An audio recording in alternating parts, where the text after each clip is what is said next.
Hi, fourth grade remote. We are ready to draw. You will need a piece of paper, a pencil. You'll need your eraser. Where's my eraser? It's lost. An eraser, because we always need erasers when we draw. You can see the fly in my house making a guest appearance in this video. He's very annoying. I'm going to be drawing with Sharpie, but that is because I need you to be able to see what I'm drawing on this video. You draw with pencil first, please, because you can erase it and change things when you need to. Okay, you should have watched the perspective slideshow before you go to make your drawing. If you have not watched my perspective slideshow, please pause this right now, go back and watch it. Those of you who have watched it know a little bit about perspective already. You know that pictures always have a foreground, a middle ground, and a background.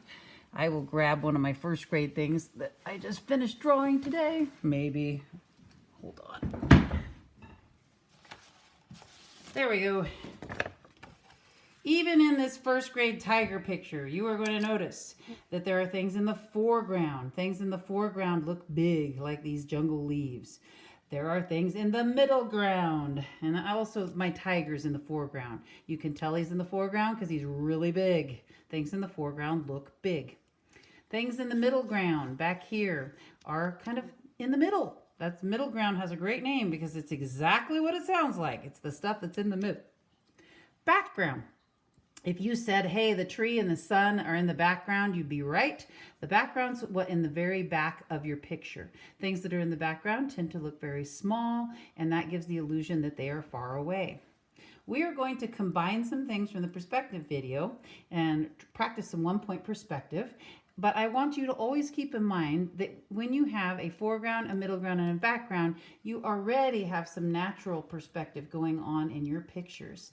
And I want you to use that when you draw because perspective is an artist's superpower. Shading, which you just got done with, is one really amazing superpower. Perspective, which we're going to do today, is another one. And the more magic tricks an artist have, the better an artist they are. So let's get going. All right. I want you to draw in the middle of your paper the horizon line. Now, horizon line is what divides the sky from the ground. Horizon lines are not always straight because sometimes, especially in Kansas and you live in the Flint Hills, you might have a wavy line if you are in the hills. So you decide, do I have kind of a wavy line because I'm in the hills, or am I out somewhere flat like the desert where it's straight? And draw a horizon line all the way across your picture. Piece of cake. Now, we need to add a vanishing point. And I want you to put that right in the middle of your line. I'm making mine kind of big. You don't need to make yours that big. I just want you to make sure you can see it. The vanishing point, if you've ever stood in the middle of a highway and kind of looked down the highway, is where things vanish or disappear in the distance. So we want the illusion of depth or space in our pictures, and we're going to use some artist tricks to make that happen. And I just unplugged my light. This is going to be a great video. I guess by now you guys are used to Mrs. Moore's kind of not all right videos. Not a very good tech person. All right. Next thing I want you to do is to draw two lines going back toward the vanishing point.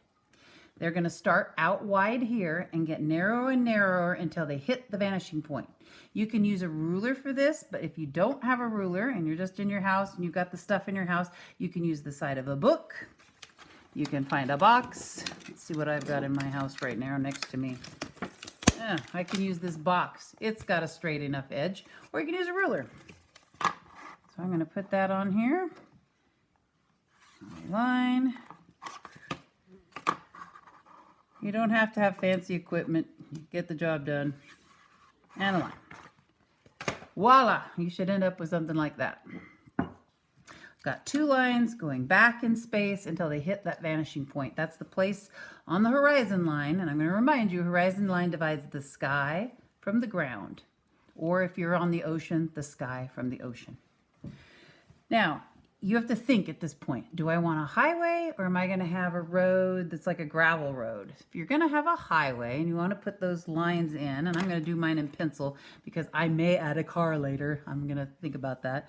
I am going to follow the rule of the vanishing point, which is As things get closer to the vanishing point, they get smaller and closer together. So on my highway line, at the beginning, it's big long lines and they are spread out. See those two? But as it goes back in space, they get shorter and closer and closer and closer together. That way it looks like a highway going back on the desert right now. Let's add some things. Here's another rule. Anything in this picture, if it's close to the vanishing point, it's small. If it's up here in the foreground, far away from the vanishing point, it gets bigger. Let's throw in some trees here. I'm going to be in Colorado. Sometimes I'm in Hawaii, but today I'm in Colorado. I'm going to put in a short line because a tree back here would be very short. As the trees came close to me, they would get bigger until the one in the foreground would be the tallest. So I threw in some guidelines for myself. Let's put some quick trees in here. Also, a word on trees. Don't make them hard. You put a single line down there, especially this time of year, Christmas trees. Use your Sharpie. Kind of just bring some lines out like this, curving out, down and out. I don't want you guys to draw triangle trees anymore. You're in 4th grade. Okay. Good enough for now. I would probably add some more to that, and I can thicken my trunk a little. Make it go out. All right. The next tree is going to be smaller. And I'm going to draw my line.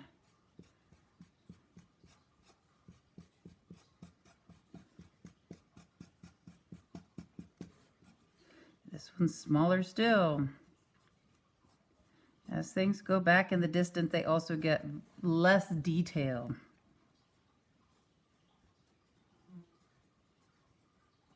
Kind of just looks like a tree blob. So you can see that the changing the size of the tree as it goes back toward the vanishing point makes my picture look like it's going back in space. I'm going to throw in some mountains.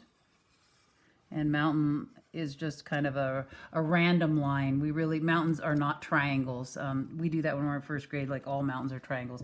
But real mountains are kind of just a wandering line. So let your line wander if you want to have mountains. I'm going to go ahead and have a sun. And it's rising.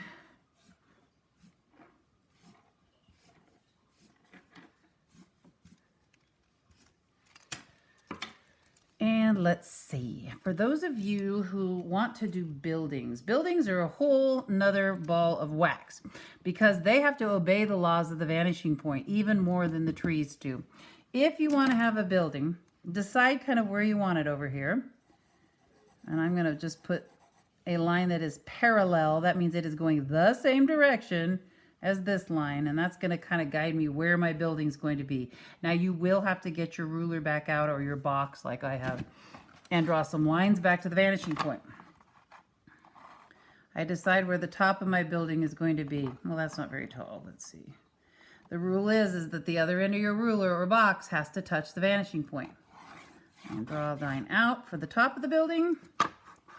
And I'm going to draw a line for the bottom of the building. Good thing I did this because the line I drew just by guessing was kind of off. And that's why you need to be using your vanishing point. All right, I'm going to put the sides down on my building. There's one side of the building. There's the other side, and this is the front of my building. These are just guidelines right now.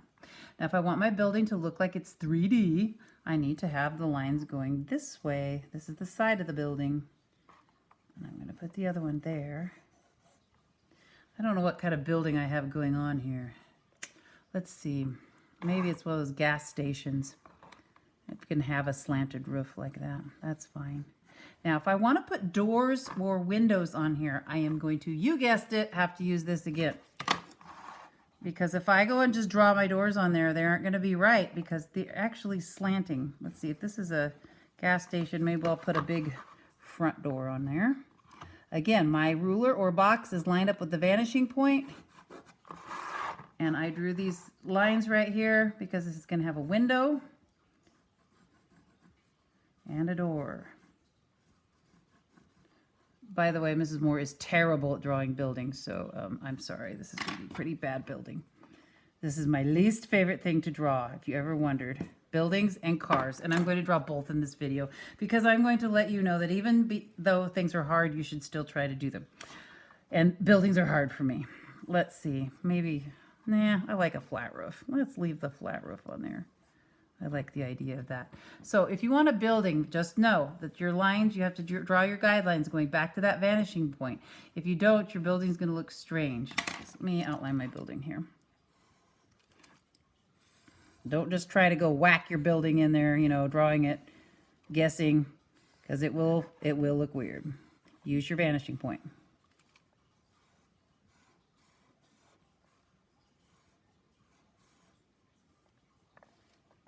What a terrible building. Oh, this makes me laugh. Okay. It's good to laugh. I'm going to put some sort of terrible roof on the building here. Ah, good enough. Gets the point. I could have a sidewalk if I wanted. I mean, very rarely are you out on the interstate and there's just a random building with a sidewalk in front of it. But just in case, again, if my sidewalk's going toward the vanishing point as it goes back, these lines are going to get smaller and closer together till they disappear at the vanishing point. Okay, now time for Mrs. Moore to draw the other thing. She really doesn't like to draw cars, but I know a lot of you guys like drawing cars. So here we go. Start with the bumper. And the bumper is going to go right across here. I put a slight curve to it. I'm going to draw a Chevy truck. Bumper goes up. So put the bumper in first. Now I'm going to draw headlights and the grill because trucks have that. So here are my headlights on the side because on my truck, headlights are on the side. And then there's kind of like the radiators right here. It's like a grill. It depends on what kind of truck you got. Definitely with a big rig, you're going to have like a grill here in the front. Now, you're going to stop. Time to get that piece of cardboard, box, whatever you're using, ruler to draw your line, because this has to obey the laws of the vanishing point. I am going to, and by the way, you do not have to draw a vehicle if you don't want to. I'm going to use the pencil, drawing back to that vanishing point from the top of the headlight here. Back to the vanishing point. I need some guidelines because you guessed it, my truck is going to go back in space. Next part of my vehicle is going to be my windshield.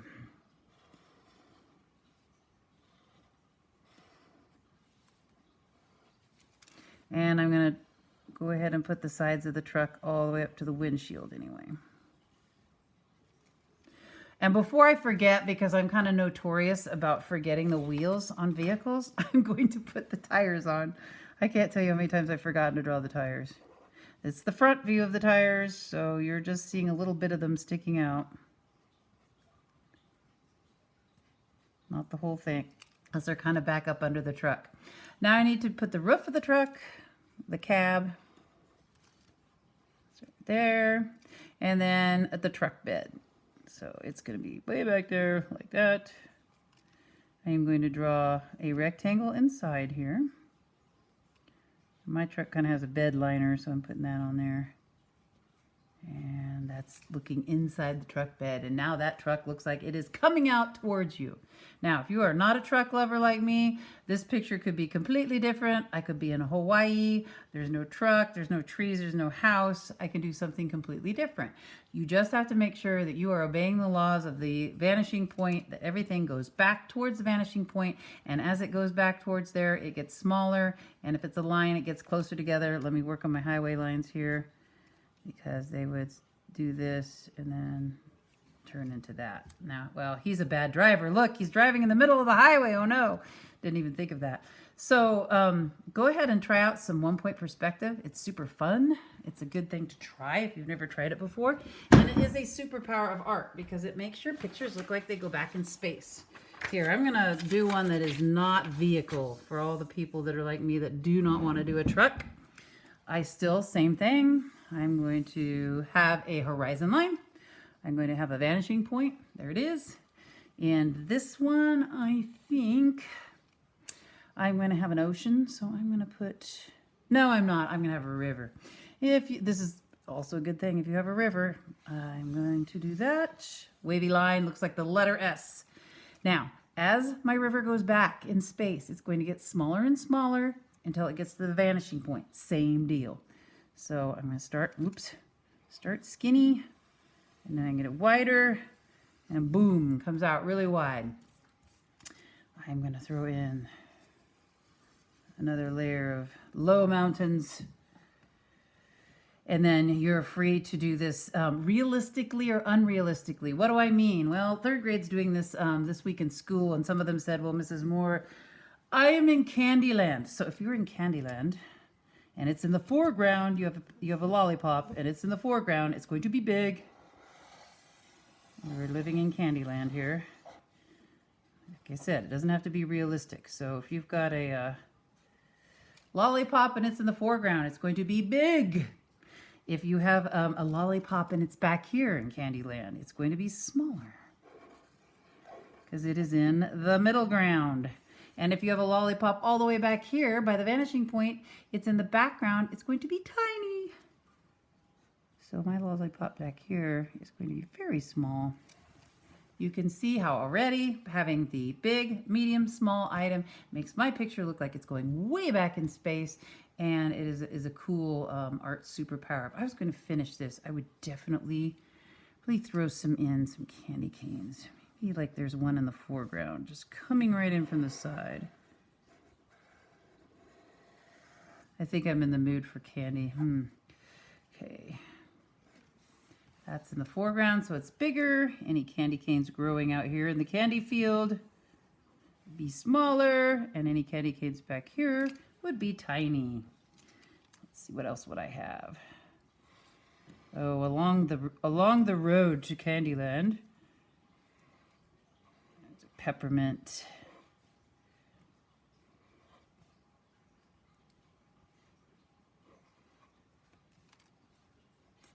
I'm going to make that 3D